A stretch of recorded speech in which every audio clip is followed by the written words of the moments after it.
Welcome everyone. Welcome everyone. Are we on? Yes. Welcome everyone. Because everyone is not just the room here today. So we're live streaming some of the events of the festival out across the territory into South Australia. That's what the cameras are doing up the back. So if you come in late and you want to stand, that is so fine, but please don't stand in that corridor. That's the pathway of vision. Yes. So please turn off your mobile phones now. I forgot to say that in the last session. Thank you for that. So I'm Danny Powell, I'm the festival director. This is the NT Writers Festival Alice Springs 2017. We've got a big crowd here today for this session, which is very exciting. But first we'll just start by acknowledging that this is Arrernte country and acknowledging the Arrernte traditional owners of the land we're meeting on, Mbantua, Alice Springs, and acknowledging also the senior Arrernte people who are with us here today in this session. So the people that are joining us via live stream across the territory, we'd love to receive your questions at question time, which will be at the end, but you can send your text question in at any time throughout the session, earlier the better.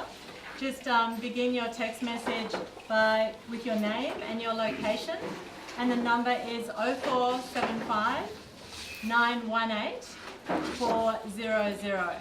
So 0475 918 400 at any time throughout the session, and Emma will be collecting your questions.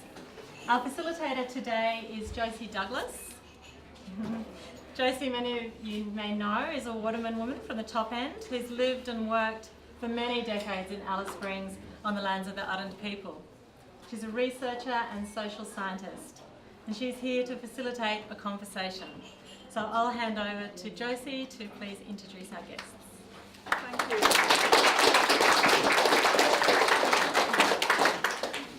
you. Morning everyone. It's so lovely to see so many familiar loved faces and family from Iwerre, and a lot of people I know and respect. And so welcome to today's conversation between Veronica Dobson and Fiona Walsh, and the title is Two Lives Crossing. So it's about collaboration in Central Australia, in this intercultural space that we now all find ourselves in, and how collaboration within this space can provide really exciting opportunities for deeper and richer understanding.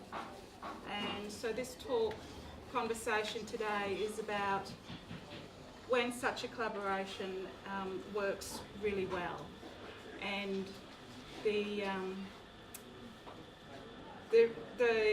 innovation and dynamicism which can come out of a collaboration between really two quite extraordinary women in their fields of expertise, and when the two work together, there's great productivity around that relationship that we all of us benefit from those within academia to younger Arrernte people, and someone like me who has learned so much from Fiona and Veronica.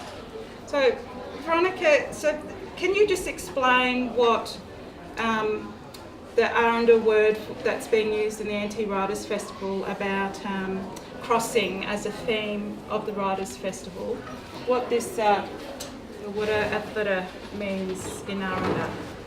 Iwerre Atherre is when people more or less come together and cross over, like maybe European people and Aboriginal people that from the land, or other indigenous groups and white people, Iwerre Atherre means that, people crossing over and working together and helping each other to understand how things work in their own lives with Europeans.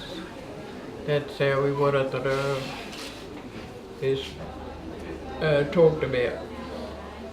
People learning together, different indigenous groups learning with different language speakers. So when I first met Veronica, just a bit of brief history of how I met Veronica and Fiona was actually through the publication of the Eastern and Central Arrernte Language Dictionary, and it was my first job at IAD Press as a sales assistant.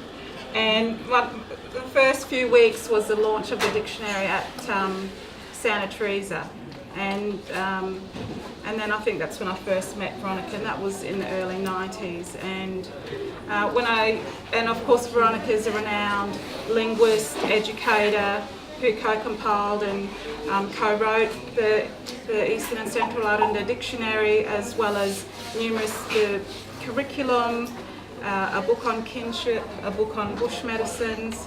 Is currently working with Barry McDonald, who's here, on a book of Veronica's life, as well as academic publications that Fiona and Veronica have worked on together internationally and nationally. First met Fiona down at, when the Todd River flows, the whole community comes out, and this was a long decades ago, thinking, who's that strange woman there? She's very flamboyant, pushing this really old-fashioned white pram with this baby sitting in it. I was so frightened that baby was going to bounce out of that pram. But that's Fiona, a bit of a risk taker. Anyway, so without really, taking up too much time, I think you've all got a pretty good idea of the work of Fiona and Veronica, and if you don't, welcome you at the end of the session to introduce yourselves if you're new to town, or you've been here recently, to come and say hello. So together, Veronica and Fiona have worked on 6 book chapters, journal papers and reports, 3 short documentaries that have screened regionally and nationally, and 5 Australian and international conference presentations, and most recently at Wardaman this year. I'm going to hand over to Fiona now to explain a bit about the photos on the screen. So just briefly, we're going to roll through, Danny generously described me as a media artist, which is a learning title. So we compiled a series of photographs that will gently scroll, and the idea is that you're looking and listening to us more, but just occasionally glancing out the window. And the photos relate to what we're speaking about, but they're not synchronised directly to our talk. And this is a bit experimental. It might not work, it might be distracting, so any comments and feedbacks would be lovely. And they should loop twice within the time. So you can probably roll it out. And they come from both of our lives together, our lives as journeys separate, and then the convergence between us. So Fiona, can you tell us how you first met and started working together with Veronica? There's a corkwood tree. So we met under a corkwood tree, and this is a true story. And I love this idea of the corkwood as a metaphor for deeper and deeper learnings. It was 1995, I just started at Central Land Council, and I'd been invited to sit in on the development of a Indigenous land care course. Deborah Maidment, Veronica, MK were there. And I was a newcomer to Alice Springs, very unfamiliar and naive, and I really just watched.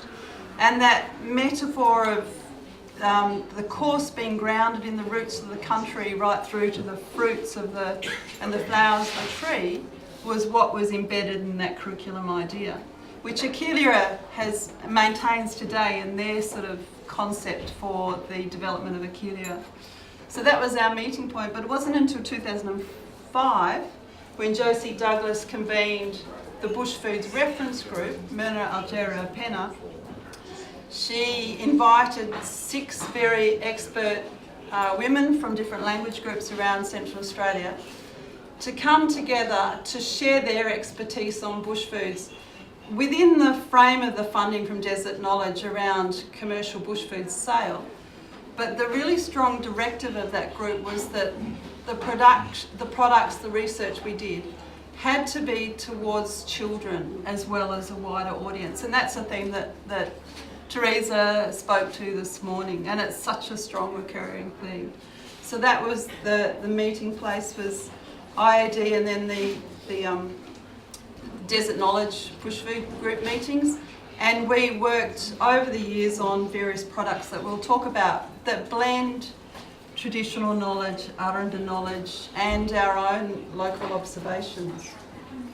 So Veronica, what was the what interested you in working with Fiona? What, you know, having met her, being new acquaintances, and now you're long-term colleagues and friends. But at the very beginning, what interested you in working with Fiona?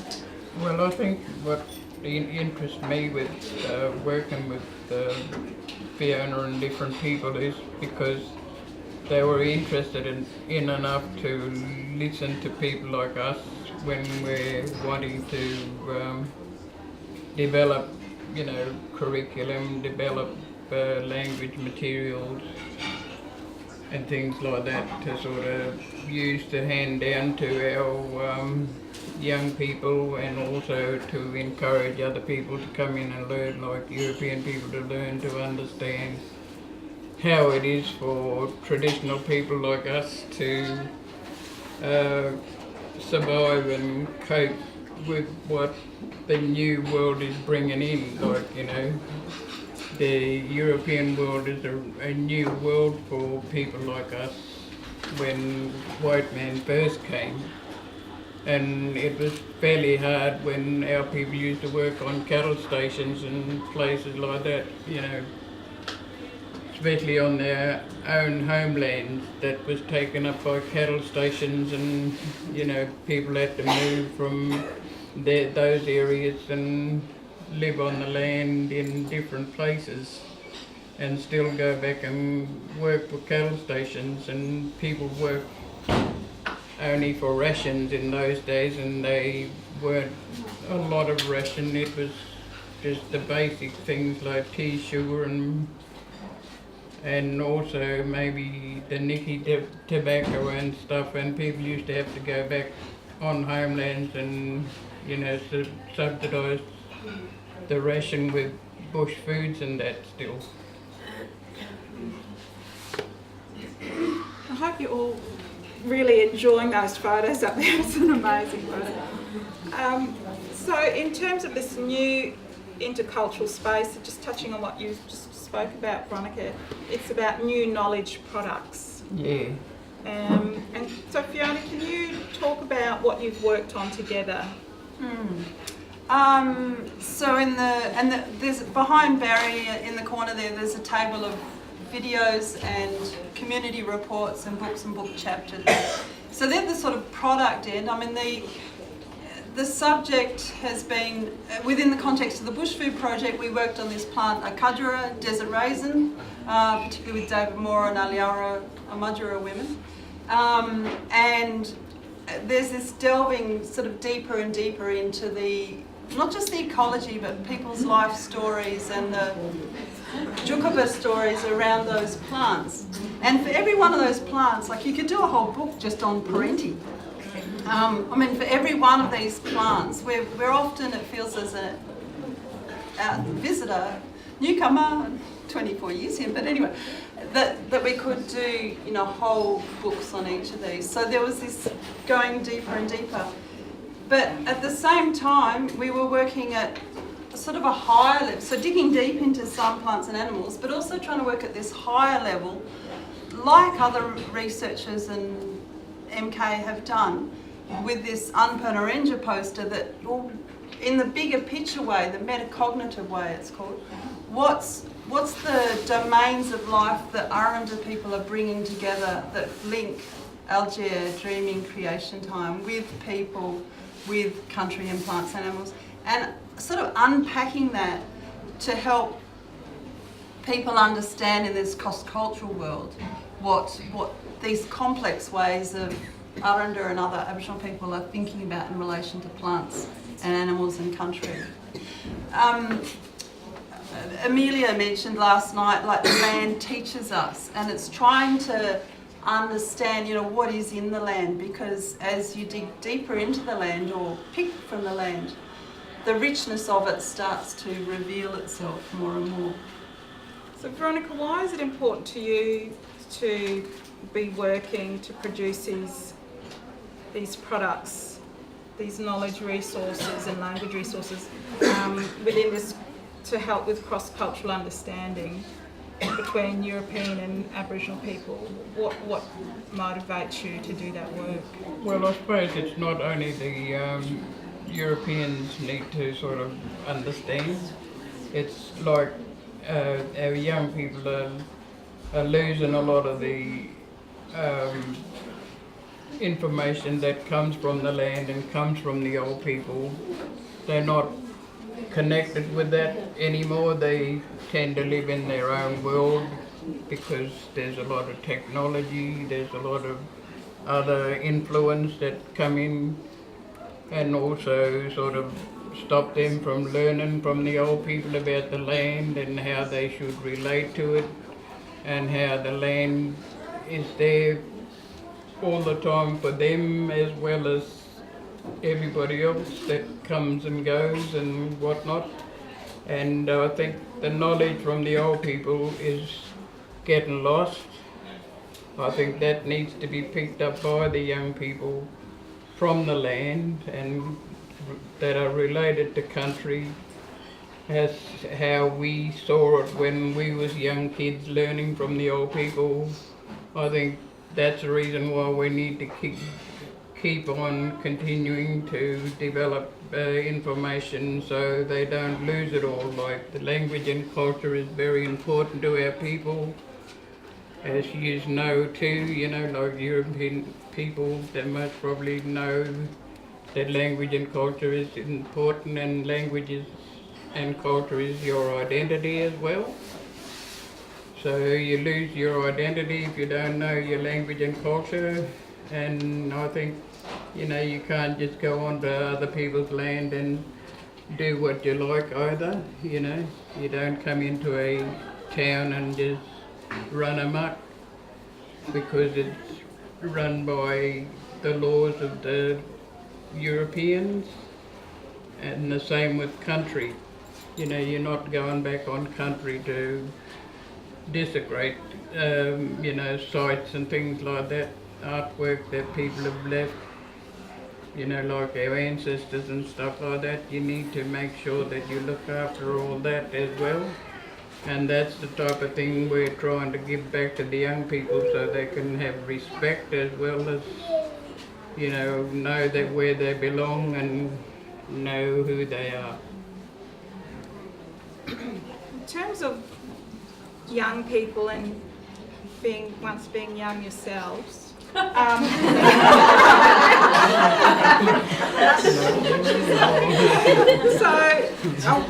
question is,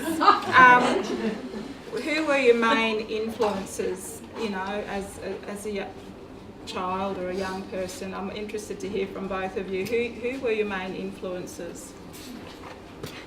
Well, my family were the main influence in my life, like my grandparents and my immediate family, and also other people, like other distant relatives, as well as I look up to MK. She's one of my special person that do sort of,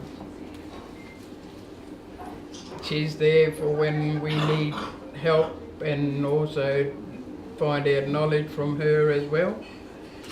She's one of the best people to know things from and learn from now anyway, because my ancestors and also my grandparents are all passed on now.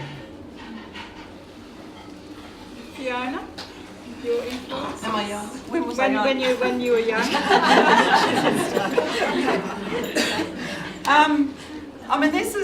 This question comes from discussions over many years between Josie and I. What leads to collaboration, and it's partly life. It's not just arriving in Alice Springs. It's a life history that comes from before, and there's such an emphasis placed on ancestors here. I've mostly ignored my ancestors until really the last 2 weeks. When I had to go scrabbling back into the family archives, and also at Craigsend Rock Clergy. And, you know, I know, so my mother was raised, I'm 6 generations Australian. That's nothing compared to the millennia of generations that MK, Veronica, Arrernte families hold. But in that 6 generations of Australian, there is a connection to land. So my mum grew up on a pastoral station in the Murchison, and I always knew there was a presence of Aboriginal people, but it was sort of as much defined by the absence. So the presence was in place names, Murrum Station, Bridgegana Hill. The presence was in plant names, Kogala, Kurara, Kwangdong. I knew these plants, but I didn't know that they were Aboriginal foods. They were just foods of the land. So there was this sense of country being productive. There was also, in the absence of Aboriginal people, this simmer of racism. Fred Chaney once described the country that my mother comes from as the most racist in Australia in the 1980s and 90s. So that sparks my curiosity. It was once Yamaji and Barimaya people. Where have those people gone? So those questions have been emerging more and more. Other influences on my life, and there's strange pictures up there that are actually of Kodak. So I have a good visual language, but not an ear for Arrernte and other languages. And I only in the last decade found out that my grandfather worked for Kodak for 30 years, which is a part explanation of why I think I've inherited skills as a photographer and a sharp visual observer, which is really important in this cross-cultural space, because when I worked on Maru country, it was taking back old photos and making these photo-based books and eventually videos and films that have helped as a cross-cultural communication tool and continue to do so today. And then, just briefly, one more connection. Where I spent a year in India and went out with people who collected bush medicines and resolved to come back to Australia and learn about bush medicine and bush food. That's a great plotted history. So Veronica, question for you now. So you've gone through a lot of hardships in your life, and yet you continue to hold strong and true to Arrernte language and Arrernte identity. What keeps you going? Why haven't you given up in everything that's been thrown at Arrernte people and what you've experienced in your own life? What keeps you going? Well, I suppose it's you have to be strong to continue to carry on with your language that your ancestors and my grandparents and my people own. You know, the language belongs to us, and we are from the language, and we need to continue to hang on to it and hand it down to our young people. The young people need it. They need to be taught. It's like going to school, you know, and learning things about scientists or whatever. You need to keep continuing, you know, teaching language to whoever wants to learn it, to understand the way that we think about the land, and also how we've lived and how we've sort of come from A to B in a sense, you know. When we lived on the land as nomads, and then white men came, and then we had to try and fit in with how they needed us to fit into their style of life. So I think, you know, you need to be strong to keep continuing doing that and hang on to your language and not just forget it and think it was just, you know, something that we spoke about and spoke with, you know, the tools of the language. and just put it aside and then carry on with English. I think it's a lot stronger if you both, bring both of the language together and work with both languages rather than just English. Because English is a dominant language and we need to keep our language strong for our young people so they can understand both ways of living. They live in two worlds rather than the one world.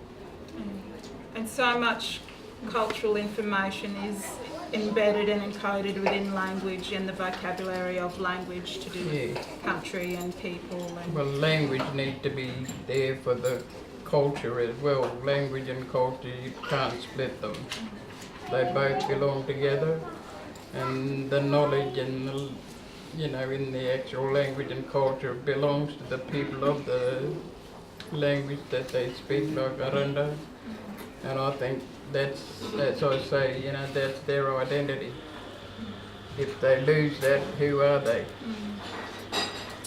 And Fiona, you've also had hardships in your life, 2 beautiful sons, and you lost a child. And how has that shaped your work in Central Australia with Aboriginal people? In terms of understanding, having that sense of, what Aboriginal people, what all families experience, and the perseverance to keep going on after such a loss. To lose a kid sort of upsets the natural order of things. It turns the world on its head. And I really don't think, I really wonder whether I would have survived losing our 3-year-old son. Were we not on Arrernte country? Because what I've learned from Arrernte people is that the spirit of a child or an elder stays in the land, and it's a really different concept to having a spirit of a child who goes to heaven. Heaven's a really long way away from mother. Whereas the tree that sort of Ruth Morley's house looks onto, which is the tree where my son lived, is here. And that was a tree that was found by Shrike and Jen Atkins and various friends. And that idea of a tree, a particular tree, one species of tree in one location, became the home for my young son. In my quest for where he was, that's where I found him. And it is where he still is. And what a blessing to be on Arrernte country and to learn that and not have this child sort of swirling around in heaven. So that, and with all due respect to that sense of heaven. So that's a really profound learning that comes and was a way of surviving that hardship of loss. And I think the other side of that hardship is the sense of sadness I feel for Arrernte people who've lost family. I don't know how people go on. It's tough enough losing one kid. Last week I was working at Ginger Porter, and there's a very quiet man who's a ranger, and I know he lost his son, only child, 2 years ago. Sat down, had a cup of tea with him. He hadn't said very much. I knew he was very present at the workshop we were at. And I found out in that cup of tea, of 8 siblings, he's lost 5. I mean, so I think this is my sense, is how much grief actually forms this world, but then within that, where this incredible toughness and resilience, and my awe of this cross-cultural space has just risen by how people come through, are still here and still strong. And I honour that strength with my whole being. Well said.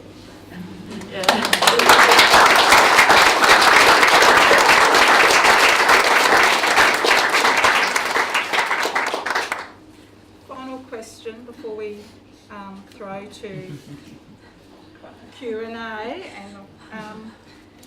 So what can we do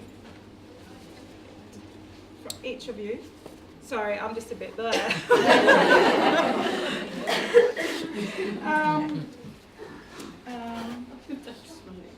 So what can we do to better respect each other in this shared country that we live in? From your point of each of you, just to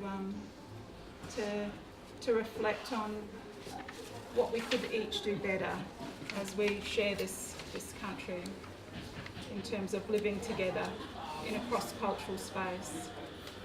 Fiona? I haven't spoken a single word about caterpillars. Some of you know I love caterpillars.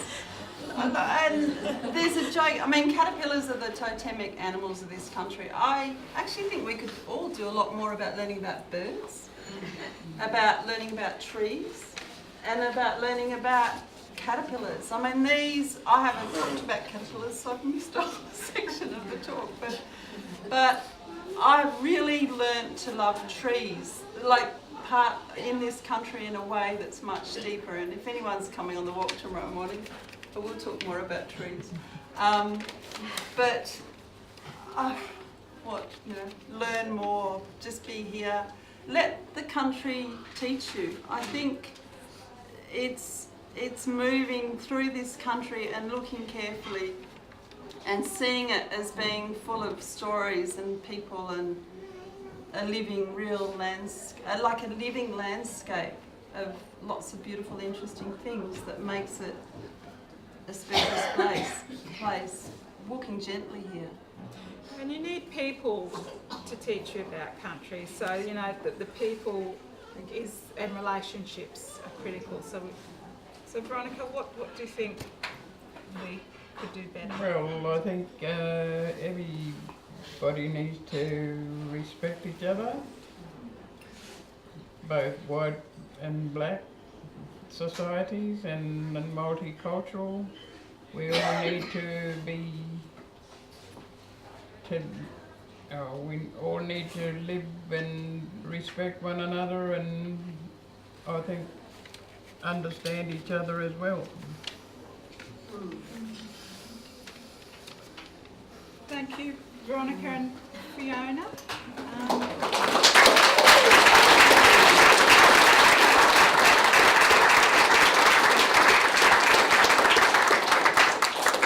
So we'll have some questions. We are live streaming, so if anyone's got a question, if you're watching in Port Augusta or I don't know, wherever, you can text a question through to Emma. Anyway, so there might not be. Any questions? Who wants to kick off? I have because I was in the talk just before this one with there is a blog called The Territory in Between, and they were talking about territorialization and deterritorialization, and I haven't really sort of become very fond of the concept or anything I look too much. While I've been thinking about decolonization for a very long time, and thinking about the kind of things that you guys are talking about as the need to decolonize, to integrate and stop having one culture oppressing the other and coming together.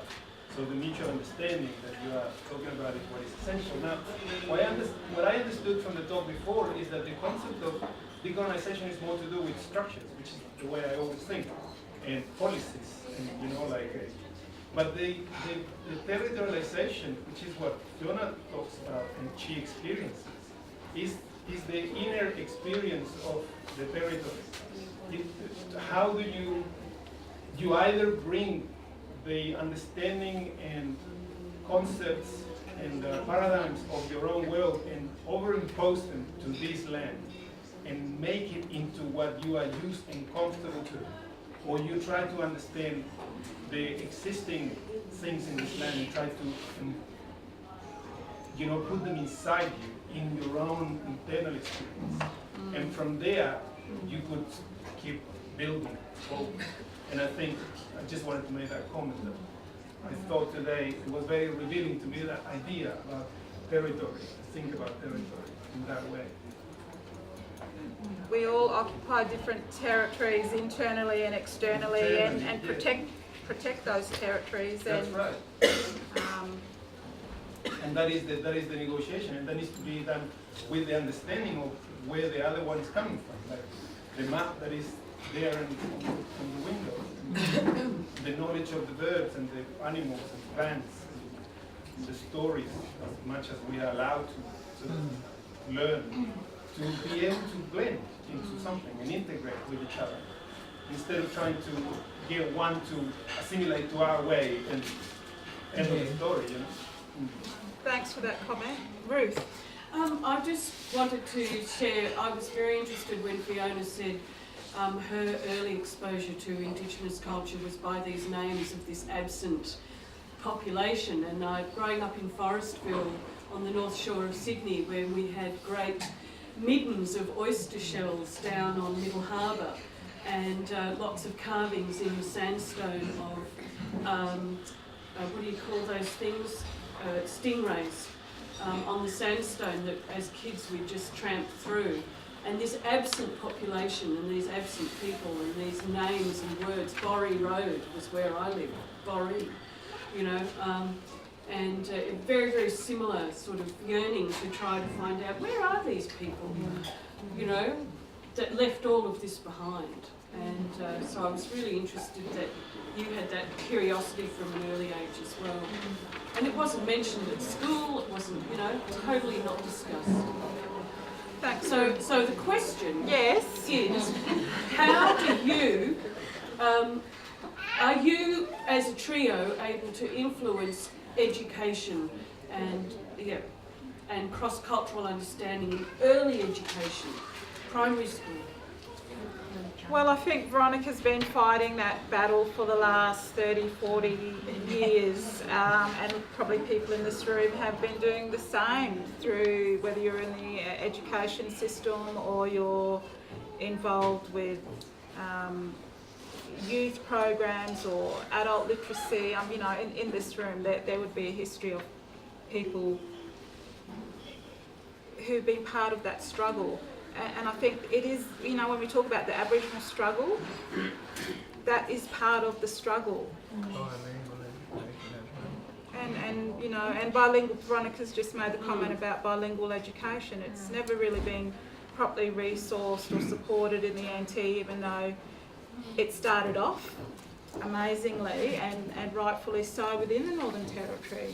And it's just been really whittled down, and people like Veronica and MK and, you know, the Amelia and Teresa Ryder have been fairly proactive within that education space. Veronica, have you got anything you want to add to that in terms of making changes within education so that people can learn? Well, I think it's the change of government too, you know, that sort of breaks down a lot of that information that people have already had going, you know, like for bilingual education. I think bilingual education is vital for our children, you know, because they come from a different language to English, and I think government needs to understand that they need bilingual education to cope learning in the European way. And a lot of that bilingual education that did happen around in Alice, which wasn't a lot, the government just stopped it because of the new government getting in, and I think that's a big problem that we have here. We do need bilingual education for our children. And vice versa.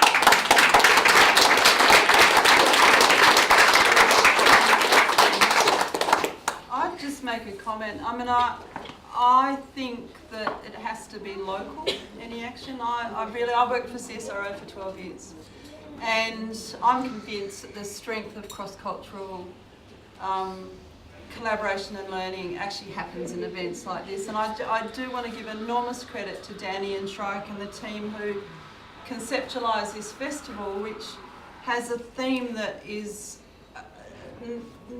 worked out with Arrernte people, with Iwerre people, that genuinely allows conversations and sharing together. And it's a strength of us in this room, then talking to the bureaucrats and the educators. But I really feel that it's actually local action that things can happen. And this whole forum and the presence of Arrernte people here and presentations is a great credit to that. Question up the back, sorry, thanks for your patience.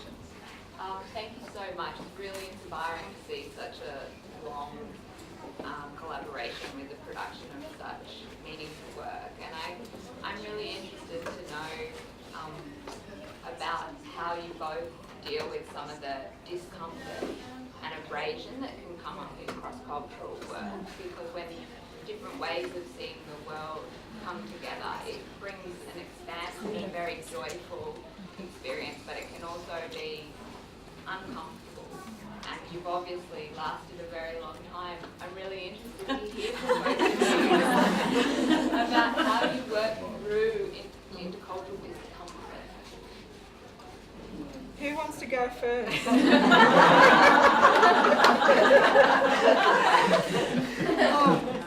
It always brings up my failings, intercultural discomfort.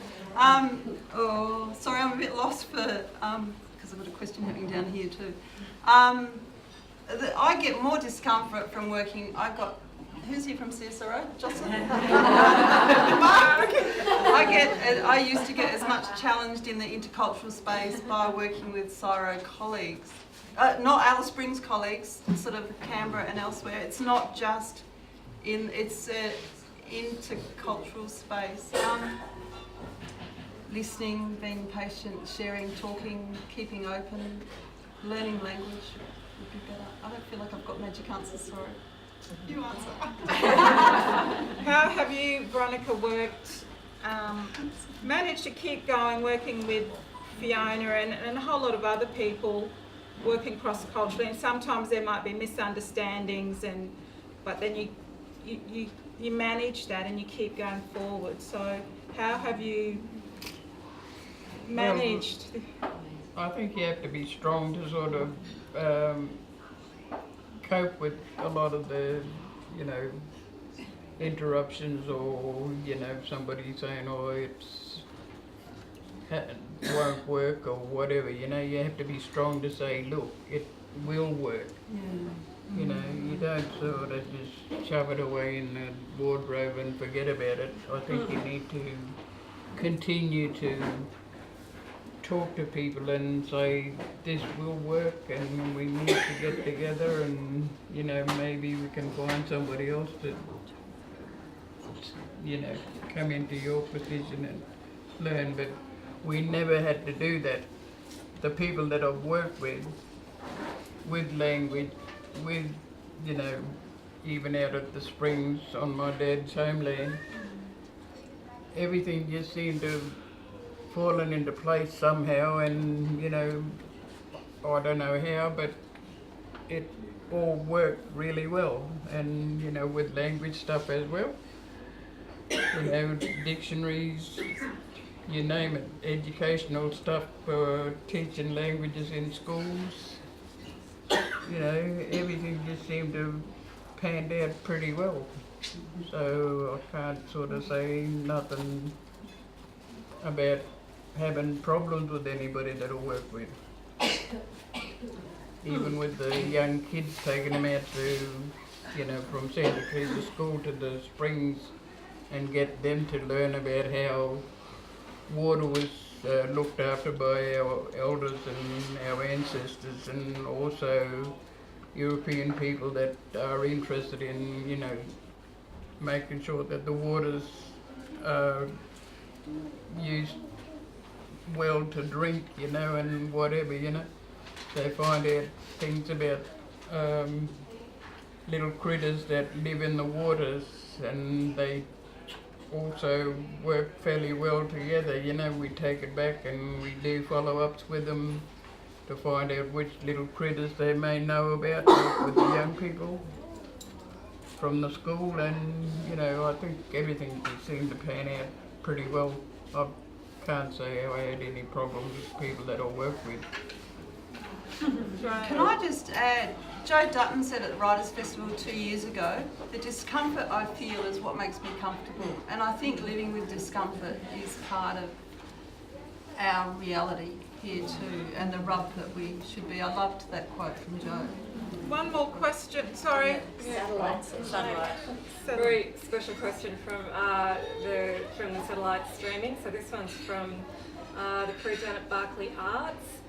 The question for the panel is, what advice do you have for very remote Berkeley writers to access and connect with the wider community of writers? It's a broad question, but... What's happening now,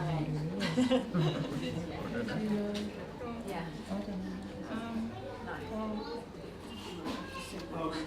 Just one thing about history. Hang on. like- Hang on, we'll just... How to connect, how to... Well, I mean, Connecting with how you connect. other writers and Yeah, so it's what advice do you have for the very remote writers in the Berkeley to access and connect with the wider community of writers?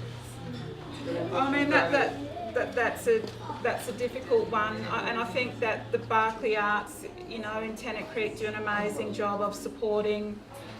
There's a really strong writing group in Tennant Creek, and I think that's the foundation of having a strong base from which to connect to Alice Springs writers, Darwin writers. I mean, what immediately comes to mind, I suppose, is the use of technology, and events like this and this live streaming event. It's about connecting with each other locally, and then people coming together. yeah, Yeah, help- and meeting and more or less like show and tell that what they do to them, you know, yeah.